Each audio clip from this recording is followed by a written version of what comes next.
it is not over yet, but the month of March and the first quarter of the year are just about history.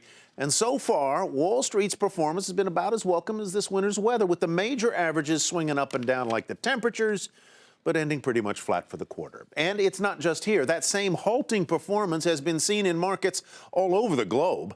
So what trends outperformed in the first quarter of this year, which didn't? And what lies ahead for the second quarter kicking off on Tuesday? Bob Pisani takes a look from the New York Stock Exchange.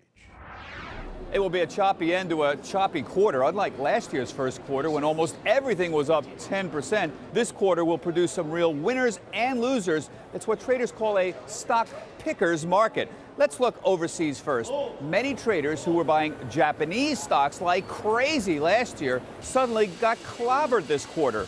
Stocks had been rising there on a weak yen and on a Japanese stimulus program, but the effect of that boost has now faded.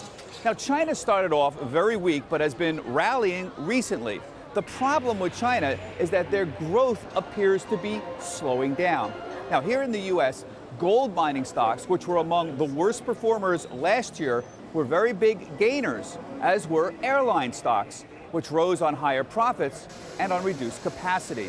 But the most discussed change in the market came from new tech and social media stocks, high flyers. For example, Groupon, Twitter, Amazon, LinkedIn, and even Netflix, all of which started the year very strong, drooped in the second half of the quarter as traders became more concerned with valuations.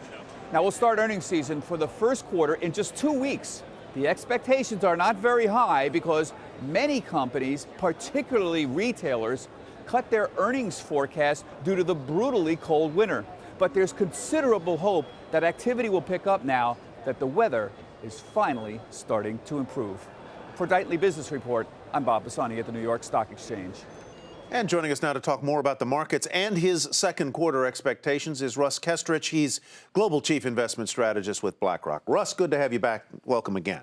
Oh, thanks for having me. All righty. I want to get to one of the risks that you're concerned about in the second quarter of this year, and that is geopolitical instability. And within just the past few minutes, we've gotten word that President Obama and Russia's President Putin have had a conversation where actually Mr. Putin called Mr. Obama trying to work out a, quote, diplomatic resolution to the crisis in Ukraine. What would a, quote, diplomatic resolution of this instability in that part of the world mean to the market, and what would happen if things heat up rather than cool down? Well, I think right now the risks are to the downside in terms of things heating up. A solution from the market's perspective means that this gets taken off the table. This is not something investors have to worry about, either an escalation of violence or an escalation of sanctions that really materially impacts the economy. The risk is not so much that things are going to blow up or get out of control in Ukraine. The problem is more that there's very little bad news discounted into the market. You've got volatility well below the long-term average, and it means that if you do get an unpleasant shock, that's something investors are not prepared for. What about if it does it greenlight the market, though, if they do reach some sort of diplomatic resolution? Well, I'm not sure that's going to produce a rally because, again, I don't think the market's expecting a particularly bad scenario right now. Instead, I think really what you need to get a catalyst for a leg up in the market is less about the international situation, less about the Ukraine. It's closer to home. As we get into the first quarter earnings season, do we see positive guidance? Do we see an improvement in the economy? Do we see better earnings?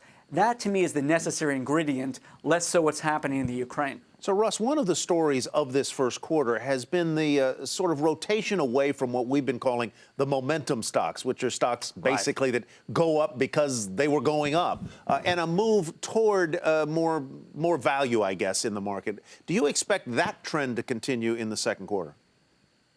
I think it will. And I think this is a really important point because the fact that the market's been in a trading range the last few weeks and really the whole quarter obscures the fact there have been some pretty large rotations going on. We've seen a movement out of the glamour stocks, out of growth into value.